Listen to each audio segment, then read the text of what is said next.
Hello दोस्तों, कैसे हो।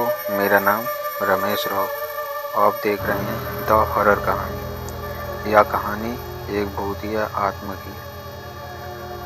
हर कहानी, चाहे वह इंसान की हो या भगवान की या भूत की कहानी हो, सबको यह कहानी दोहरे में समझ में आती है, क्योंकि यह कहानी वेशभूषा जो कहानी दरअसल में एक समझने के बारे में दर्शाती है। ऐसे ही एक भूत की कहानी आपको डराने के लिए प्रस्तुत की जा रही है। इसमें डर तो है, साथ में प्रेम के मायनों को अच्छे से समझाया गया है। यह कहानी राजेश और सुमित्रा की है, जो उनके प्यार के मिलन के बारे में तथा उनके अंदर पनपते हुए एक प्रेम आत्मा की है। कसौली भूत की कहानी। राजेश और सुमित्रा एक ही कॉलेज में एक साथ और एक ही क्लास में पढ़ते थे। राजेश अपने पिता की तरह एक राजनीति में बेहद रुचि रखता था और कॉलेज में छात्र में सबसे प्रबल नाम था। उसके पिता देश के केंद्र सरकार के मंत्रिमंडल में उच्च स्थान रखते थे। राजेश जितना अधिक नेता में प्रबल था, उतना ही वे लड़कियों का दिल जीतने भी प्रबल रहता था। उसकी छवि पूरे कॉलेज में बेहद उत्तीर्ण पद पर रही। वे पढ़ाई के साथ खेल भी अव्वल रहता था। जब भी किसी भी शख्स को कॉलेज में कोई भी मुसीबत से सामना करना पड़ता, उसका हाल मात्र राजेश के पास होता था। राजेश का दिल नेतागिरी के अलावा किसी अन्य केंद्र पर भी केंद्रित था। उस केंद्र का नाम सुमित्रा था।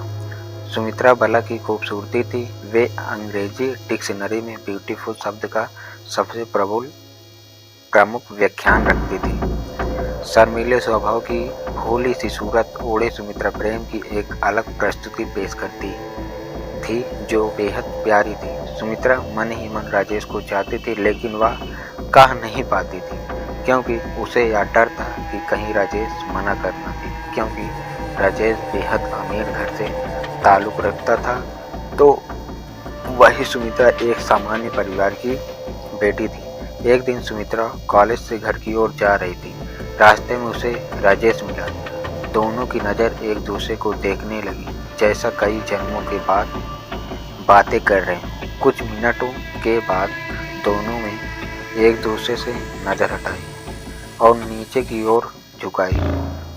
राजेश बाइक पर अलग दिशा निकाल रहा था, तो वहीं सुमित्रा अलग दिशा। दोनों एक दूसरे से काफ़ी दूर हो गए थे। तभी सुमित्रा को कुछ लोग छेड़ने लगे, जो कॉलेज के ही थे। सुमित्रा काफ़ी घबरा गई, वहाँ से तेज़ रफ्तार में दौड़ने लगी। राजेश को अचानक से सुमित्रा के पास कोई काम याद आ गया। वह मुड़ा और अपनी बाइक को तेज़ी से सुमित्रा की तरफ लाने वाला अचंभित रह गया, जब देखा कि सुमित्रा वहाँ मौजूद नहीं थी। राजेश को वही लड़के दिखे। राजेश को उन्हें देखकर यह आभास हो गया था कि सुमित्रा के पास कुछ हरकत कर रहे थे जरूर। वही रुका रहा और उन लड़कों से बात करके उन्हें सभी को भेज दिया। कॉलेज के सब लड़के राजेश से डरते थे, क्योंकि वह किसी के साथ भी अन्याय नहीं सहन कर सकता था। जैसे ही वह गए, राजेश सुमित्रा को ढूंढने की कोशिश करी, लेकिन वह काफ़ी देर तक नहीं मिली। परंतु जैसे ही वह वापस जा रहा था, तभी उसके कुछ रोने की आवाज़ सुनाई दी। यह आवाज़ एक गली से आ रही थी। राजेश ने उस गली की तरफ मुड़कर देखा तो सुमित्रा को पाया। सुमित्रा काफ़ी भयभीत थी। राजेश ने उसे अपने बाहों में ले लिया और उसे भरोसा दिलाया कि वह उसे खुश नहीं होने देगा। समय बीतने लगा और दोनों के प्रेम को अब नए रिश्ते की डोर में बांधने की बात होने लगी। तभी सुमित्रा और राजेश दोनों का विवाह होना तय हुआ। सुमित्रा ने बताया वह अनाथ है, उसका कोई नहीं है, वह अकेली रहती है घर पर। इस पर कईयों ने राजेश के घर से आपत्ति दर्ज की, लेकिन राजेश को सुमित्रा के प्रति प्यार देखकर वह शादी करने राजी हो गया। और जो शादी संपन्न दोनों तरफ एक दूसरे बेहद खुश थे। 3 अगस्त इस तारीख का प्लान बनाकर दोनों घूमने के लिए एक शहर कसौली पहुंचे। कसौली के प्रसिद्ध रेस्टोरेंट कसौली पैराडाइज में अपने प्यार भरे क्षण बिताने के लिए वे वहां के मैनेजर से एक कमरा लेते हैं। राजेश ने सुमित्रा से कमरा चुनने को कहा। वह रेस्टोरेंट 5 मंजिल था। सुमित्रा ने सुझाव दिया कि कमरा 3रा मंजिल पर ही लेंगे। ऐसा उसके लिए कहा क्योंकि रेस्टोरेंट के 3रे मंजिल से पहाड़ों का बेहद मनमोहक दृश्य नजर आता था। इसी कारण 3री मंजिल के कमरे महंगे भी होते थे और जल्दी फुल भी हो जाते थे। मैनेजर ने उन्हें 304 कमरे की चाबी दी और वेटर को बुलाया ताकि वह सामान लेकर जा सके, लेकिन सुमित्रा उस मैनेजर से जिद करते हुए कहने लगी कि उसे 308 नंबर की चाबी चाहिए। मैनेजर ने उन्हें मना कर दिया और कहा कि वह कमरा अभी रेनोवेशन होना है। लेकिन